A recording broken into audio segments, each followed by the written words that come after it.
Hallelujah, hallelujah, hallelujah.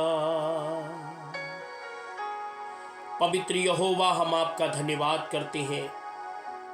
यीशु मसीह के नाम में आज की सुबह हम आपके नाम को ऊंचा उठाते हैं, आपके चरणों में आते हैं और हम इस समय प्रार्थना करते हैं। जो लोग मुझे देख रहे हैं, सुन रहे हैं, उनके जीवन में आज के इस वचन के द्वारा बहुतायत से आशीष आने पाए और आज के वचन के द्वारा पवित्र आत्मा लोगों का घर, लोगों का परिवार, लोगों की जिंदगियां बदल जाएं।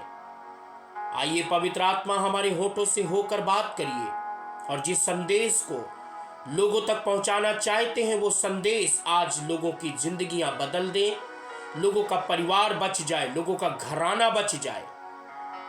और आज के इस वचन के द्वारा लोगों की आंखों को खोलिए।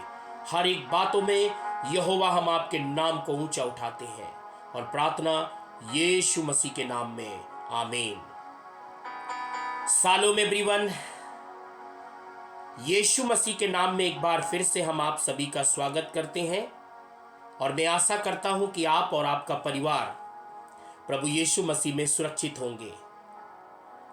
मेरी प्रियो, आज जिस विषय के ऊपर परमेश्वर मुझसे और आपसे बात करने के लिए जा रहा है, वो आज का विषय बहुत ही महत्वपूर्ण है और इस विषय को बहुत ध्यानपूर्वक सुनिएगा। देखिए, बाइबल के अंदर एक बात लिखी है कि परमेश्वर के वचन को सुनने से आशीष नहीं आती है, परमेश्वर के वचनों का पालन करने से आशीष आती है। इसलिए याकूब की पत्री में लिखा हुआ है कि हम सिर्फ सुनने वाले नहीं वरन वचन पर चलने वाले बने। कई बार हम लोग परमेश्वर के वचन को सुनते तो हैं, लेकिन परमेश्वर के वचनों का जब पालन नहीं करते, जब उसको अमल नहीं करते, उसको अपनी जिंदगी में लागू नहीं करते, तो आप आशीष पाने की बजाय आप कुछ और ही प्राप्त करेंगे। देखिए, बाइबल के अंदर लिखा है कि अगर तुम मेरे वचनों का पालन करोगे तो यहोवा तुमको आशीष देगा, और यदि तुम मेरे वचनों का पालन नहीं करोगे तो तुम श्राप को भी प्राप्त कर सकते हो। ऐसा पवित्र बाइबल कहती है। आज संसार के अंदर अगर आप देखें तो मसीहों के बीच में, मसीही परिवारों के बीच में जल्दी झगड़े हो जाते हैं, बखेड़े हो जाते हैं, फूट पड़ जाती है। अगर मैं बाइबल के अंदर आपको लेकर चलूं तो बाइबल में जब शैतान आदम और हव्वा के बीच में आ गया, या मैं कहूं कि आदम और हव्वा और परमेश्वर की आज्ञा के बीच में जब शैतान आ गया और शैतान उनके बीच में आकर फूट डालकर चला गया और वो परमेश्वर से दूर हो गया। आज हम देखते हैं घरों के अंदर फूट पड़ जा रही है, परिवारों में फूट पड़ जा रही, मसीह परिवार डिवीजन में चले जा रहे हैं, अलग अलग हो जा रहे हैं, भाई भाई अलग अलग हो जा रहे हैं, माता पिता बच्चे सास बहू अलग हो जा रहे हैं।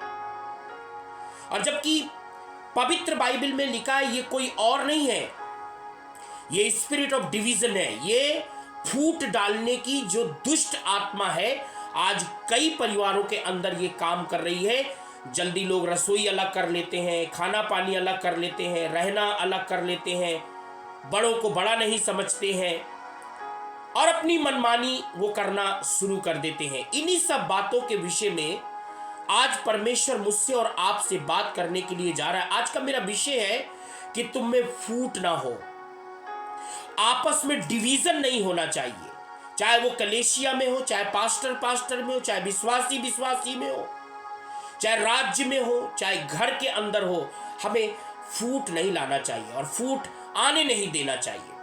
फिलिपियों 2:2 में लिखा है, एक मन रहो और एक ही प्रेम, एक ही चित्त और एक ही मनसा रखो। एक मन से हमको रहना चाहिए, एक चित्त रखना चाहिए, एक ही प्रेम रखना चाहिए और एक ही मनसा में हमको जीना चाहिए। ऐसा पवित्र बाइबल में लिखा है। पहला कुरिन्थियों 1:10 में साफ रीति से पौलुस के द्वारा यह कहा गया है कि तुम सब एक ही बात कहो और तुम में फूट ना हो, परंतु एक ही मन और एक ही मत होकर मिले रहो, तुम में फूट नहीं होना चाहिए, ऐसा पवित्र बाइबल हमको सिखाती है। आज हम देखते हैं कई बार किसी की नई नई शादी होती है और शादी होते जाते ही क्या करती है पत्नी, क्या करती है, वो नई नई शादी हो के गई है और तुरंत ही अपना चूल्हा, रसोई, चकिया सब कुछ अलग कर लेती है। कहती है हम बाप का खाना नहीं बनाएंगे, बड़े का खाना नहीं बनाएंगे, जेठ का नहीं बनाएंगे, जेठानी का नहीं बनाएंगे, सौरे का नहीं बनाएंगे, सास का नहीं बनाएंगे, देवर का नहीं बनाएंगे। क्या करते हैं, अलग रसोई को अलग कर लेते हैं। ये अच्छी बात नहीं है, क्योंकि जो मैं आगे आपको परमेश्वर के वचन में बताने वाला हूँ उसको सुनकर आपकी आंखें खुली की खुली रह जाएंगी, और अगर आपने इसको पालन कर लिया तो आप अपने घर को नाश होने से बचा लेंगे, उजड़ने से बचा लेंगे। आगे जब हम पढ़ते हैं, आज परिवारों में बहुत जल्दी फूट क्यों पड़ जाती है, इसके विषय में यीशु मसीह ने भी पहले से ही इस बात को कहा था। जरा ध्यान से सुनिएगा। मत्ती 10:36 में लिखा है, मनुष्य के बैरी उसके घर ही के लोग होंगे। देखिए, इंसान के जो बैरी होते हैं, इंसान के जो शत्रु होते हैं, वो बाहर से कहीं से नहीं आते, उसके घर के ही लोग मनुष्य के बैरी बन जाते हैं, जबकि ऐसा होना नहीं चाहिए। हम यीशु मसीह को, शांति के राजकुमार को हम मानते हैं, हम शांति के राजकुमार की आराधना करते हैं, और आज बहुत से परिवारों के अंदर शांति नहीं है। वो करते तो है शांति के राजकुमार की आराधना, बट उनके घरों में जाकर देखिए, जाके तो ताता थैया होता है और शांति नहीं पाई जाती है। उनके मन में शांति नहीं है। क्यों नहीं है? क्योंकि शांति के राजकुमार की आराधना तो करते हैं, लेकिन शांति का राजकुमार घर के अंदर नहीं है, परिवारों में नहीं है, व्यक्तिगत जीवन में नहीं है। अगर ये शांति का राजकुमार आपके अंदर सच में होगा तो आपके अंदर शांति होगी, परिवार में शांति होगी, घराने में शांति होगी, पति पत्नी में शांति होगी, सास बहू में शांति होगी, भाई भाई में शांति होगी, है ना, शांति का राजकुमार। अब देखिए, लूका उसकी 12 के 52 और 53 में ऐसा लिखा है। लूका उसका 12, 52 और 53 में कहते हैं, घर में लोग एक दूसरे के विरोधी होंगे, एक दूसरे से विरोध रखेंगे, पिता पुत्र से, पुत्र पिता से बैर रखेंगे, माँ बेटी से और बेटी माँ से, सास बहू से और बहू सास से। ये एक दूसरे का विरोधी बन जाएंगे और एक दूसरे से विरोध रखेंगे, एक दूसरे से अच्छे से बात नहीं करेंगे। ऐसा प्रभु यीशु मसीह ने पहले से ही इस बात को कह दिया है, और आज वही सब कुछ हमारे घराने में, आज मसीहों के बीच में ये सब कुछ हमें देखने को मिलता है। मीका उसकी 7:6 में कहता है, मीका 7:6 में लिखा है, पुत्र पिता का अपमान करता है और बेटी माता का, और बहू सास के विरोध में उठती है। मनुष्य के शत्रु उसके घर ही के लोग होते हैं। देखिए, मनुष्य बाहर नहीं हारता, बाहर तो उसका बड़ा अच्छा नाम होता है, और खास करके जो परमेश्वर का सेवक भी होता है ना, परमेश्वर का दास होता है, वो भी अपने घराने से ही वो नीचा हो जाता है। बाहर तो लोग बहुत सम्मान करते हैं, बाहर लोग आशीषों को प्राप्त कर लेते हैं। कई ऐसे मैंने परमेश्वर के दासों को देखा है कि जब वो बाहर सेवकाई करने जाते हैं तो उनको परमेश्वर बहुत अच्छा नाम देता है, सम्मान देता है, लेकिन घर में लोग उसको कोई वैल्यू नहीं देते। ऐसा होना नहीं चाहिए। और आज परिवारों के अंदर जो बखेड़े चलते हैं, फूट चलता है, उससे आपको बचना चाहिए। अगर आप सही समय पर नहीं बचे तो आगे वचनों में कुछ बातें लिखी हैं जिसे मैं बताना चाहता हूं, ध्यान से सुनिएगा। फूट का परिणाम होता है, जिस घराने में फूट पड़ती है और जिस घर के अंदर फूट पड़ जाती है और डिवीजन आ जाता है, विभाजन आ जाता है, वहां पर लिखा है लूका उसकी 11:17 में, जिस राज्य में और जिस घर में फूट होती है वो उजड़ जाता है, वो नाश हो जाता है, फिर वो ज्यादा दिन तक बना नहीं रहता। घराने के अंदर अगर फूट पड़ जाए, आपस में रसोई हम अपना अलग बनाएंगे, खाएंगे, हम अपनी रसोई अलग रखेंगे, अपना चूल्हा अलग रखेंगे, जब ये सारी मेंटेनेंसी आ जाती है और जब ये सारी बातचीतें जब लोगों के दिमाग में, हमारे जो इस ब्रेन के अंदर जब ये सब कुछ का फतूर चालू हो जाता है कि चलो अब हम अलग हो जाते हैं, डिवीजन पैदा करते हैं घर के अंदर, तो मैं आपको बताना चाहता हूं अब आपका उजड़ने का समय आ चुका है। इसीलिए घर को उजड़ने से, घर को नाश होने से आपको बचाना चाहिए। देखिए, बगीचा तब सुंदर लगता है जब उसमें फूल खिले होते हैं, है ना। बगीचा तब, अगर बगीचे के अंदर पेड़ ना हो, फूल पौधे ना हो, तो बगीचा सुंदर नहीं लगता। परिवार में अगर एकता ना हो, यूनिटी ना हो, तो परिवार सुंदर नहीं लगता। परिवार में अगर डिवीजन ना हो तो फिर जेलसी पैदा हो जाती है, फिर जो दुष्ट आत्मा होती है जल्दी काम करने लगती है, एक दूसरे से बैर कराने लगती है, झगड़ा कराने लगती है। ऐसी सब चीजों से हमको बचना चाहिए। बाइबल में लिखा है 1 कुरिन्थियों 12:25 में, हम आपस में या देह में, हम मसीह की देह हैं और हम में फूट तो होना ही नहीं चाहिए। आज पास्टर में झगड़े चल रहे हैं, विश्वासी में बखेड़े हैं, भाई में लड़ाई चल रही है, सास बहू में घमासान चल रहा है ना।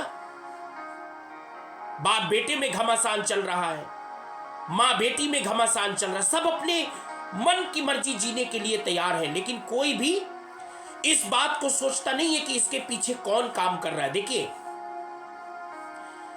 बाइबल के अंदर प्रकाशित वाक्य जब उसकी आप 12 अध्याय को पढ़ेंगे, वहां लिखा है कि फूट डालने वाला और विरोध करने वाला और भरमाने वाला जो दुष्ट आत्मा है, जो लूसीफर शैतान और उसकी सेना है, वो सब पृथ्वी पर नीचे गिरा दी गई। फूट डालने वाला कोई और नहीं है, भरमाने वाला कोई और नहीं है, दिमाग को घुमाने वाला कोई और नहीं है। ये शैतानी चक्कर होते हैं, ये सब दुष्ट आत्मा का काम है। और 1 तीमुथियुस उसकी 4 की और पहली आयत को जब आप पढ़ेंगे, वहां पर साफ रीति से लिखा हुआ है और वहां परमेश्वर का वचन साफ साफ कहता है कि अंत के दिनों में लोग भरमाने वाली आत्माओं पे मन लगा के विश्वास से बहक जाएंगे। आज न जाने कितने परिवारों के अंदर हम देखते हैं कि ज्यादा दिन तक परिवार एकता में नहीं रहता, यूनिटी में नहीं रहता और अपनी मनमर्जी जीने के लिए तैयार हो जाते हैं। और परमेश्वर के दास होने के नाते मैं आपको यही चेतावनी दूंगा कि घर के अंदर कभी फूट मत आने दीजिए। चाहे कोई व्यक्ति अगर फूट डालने की कोशिश करता हो, या कोई भरमाने की कोशिश करता हो, या कोई आपको बरगलाने की कोशिश करता हो, तब भी उसकी बात नहीं मानना चाहिए। एक घर के अंदर फूट कभी नहीं आने देना चाहिए। जब फूट आ जाती है, वहां पवित्र आत्मा का काम नहीं होता, फिर वहां पर यीशु मसीह का काम नहीं होता। फिर आप फूट डाल के प्रार्थना नहीं कर पाएंगे, फूट डाल के शांति में नहीं रह पाएंगे, आपके दिमाग में टेंशन रहेगी, आप टेंशन में रहेंगे हमेशा, है ना। इसलिए ऐसा होना नहीं चाहिए, आपस में फूट नहीं होनी चाहिए। पवित्र बाइबल हमें यहां पर यही सिखाती है कि हम मिले रहें, आपस में यूनिटी में रहें। यूनिटी पवित्र आत्मा को दर्शाता है। और बाइबल में लिखा है, क्या ही भली और मनोहर बात है कि भाई लोग आपस में मिले रहे। आज भाई लड़े जा रहे हैं, माता पिता लड़े जा रहे हैं, सास बहू लड़ी जा रही है, माँ बेटी माँ को कुछ नहीं समझती, सब एक दूसरे के शत्रु हैं, घर के अंदर एक दूसरे के विरोधी हैं। ऐसा होना नहीं चाहिए। आइए हम इन सब बखेड़ों से हम बाहर निकल के आए और प्रभु से क्षमा मांगे। अगर इस प्रकार की कोई आपके मेंटेलिटी, अगर आपके मानसिकता में इस प्रकार की बातें आ रही है, अगर आपके माइंड में, आपके दिमाग में, आपके जहन में ऐसी बातें आ रही है कि हम विभाजन को पैदा कर दें, फूट डाल दें, तो आपको माफी मांगना चाहिए प्रभु से और कहना चाहिए कि नहीं, जब तक हम जिंदा रहेंगे हमारे घर के अंदर फूट नहीं पड़ने देंगे, हम यूनिटी को कायम रखेंगे। और नहीं तो ये प्रॉफिटिक वर्ड है। मैंने बहुत सारे परिवारों को देखा है, शुरू में तो वो बहुत अच्छे दिखाई देते थे, यूनिटी में थे, कुछ समय के बाद उनपे आपस में विभाजन हो गया, आपस में फूट हो गया, और फिर क्या हुआ, कुछ दिन के बाद वो सब उजड़ गया, सारी आशीषें चली गई। अब कोई भी आशीषें उनके जीवन में नहीं दिखाई देती।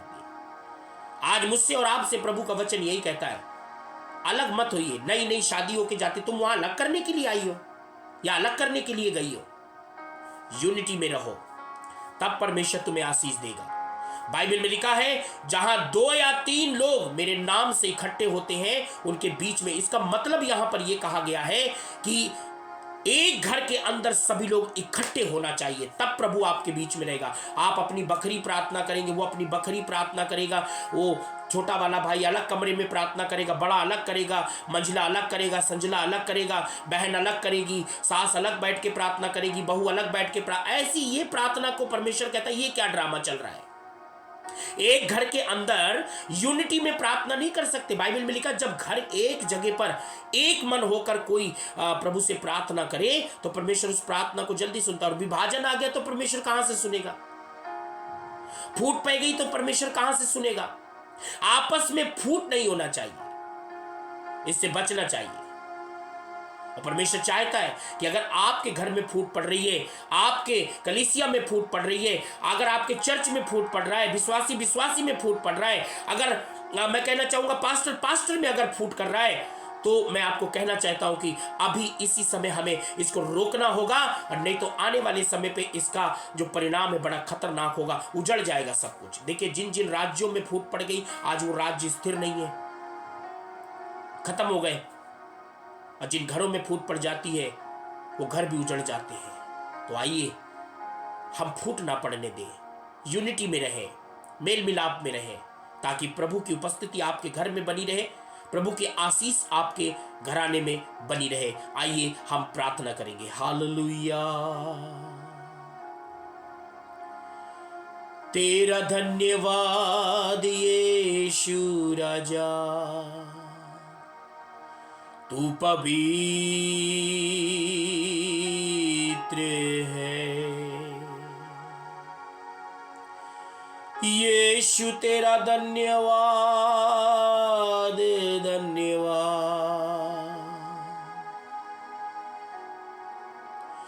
तुम जगत की ज्योति हो, तुम धरा की नमक भी हो, तुम जगत की ज्योति हो, तुम धरा की नमक भी हो। तुमको पैदा इसलिए किया, तुमको जीवन इसलिए दिया, कि मेरी महिमा तुम कर सको सदा। मेरे प्रियो, अगर आपके घर में फूट पड़ रही है, अगर आपके परिवार में फूट पड़ रही है, और अगर आप खुद फूट में हैं, और आप अगर खुद फूट पैदा कर रहे हैं, विभाजन पैदा कर रहे हैं, डिवीजन पैदा कर रहे हैं, तो आज प्रभु आपसे यही कहता है कि इस दुष्ट आत्मा को डांटो, डिवीजन पैदा करने वाली दुष्ट आत्मा को डांटो, उससे बचो, उससे बाहर निकलो, उसकी मत सुनो। आज कई लोग डिवीजन डालने वाली दुष्ट आत्मा की सुनकर एक घराने के ही अंदर डिवीजन हो जाते, बंटवारे हो जाते हैं, अलगाव हो जाते हैं। आपको बचना है, क्योंकि लूका में 11:17 हमने पढ़ा, जिस घराने में फूट होती वो उजड़ जाता है, ज्यादा दिन तक स्थिरता में नहीं रहता। आज परमेश्वर आपको उससे निकालना चाहता है। आज कई परिवार इस विभाजन में पड़े हुए हैं, आज कई परिवार का सत्यानाश हो चुका इस डिवीजन के चक्कर में। आज कई कलीसिया खत्म हो चुकी है, कई आज विश्वासी घर खत्म हो चुके हैं इस डिवीजन के चक्कर में। जिस प्रकार से आदम और हव्वा का रिश्ता परमेश्वर से टूट गया सिर्फ डिवीजन के चक्कर में, उनके बीच में जब शैतान ने काम किया उनका रिश्ता ही खत्म हो गया, अलग हो गए वो, और यीशु मसीह को आना पड़ा फिर से हमारा रिश्ता परमेश्वर के साथ जोड़ने के लिए। हम सब अलग हो गए थे। अलग मत होइए, एकता में रहे, ताकि परमेश्वर की उपस्थिति आपके ऊपर, आपके घराने पे, आपकी कलीसिया में, आपकी सेवकाई में निरंतर बनी रहे। यूनिटी बहुत जरूरी है। परमेश्वर इन वचनों के द्वारा आपको बहुत आशीष देने पाए। God bless you. जय मसीह की।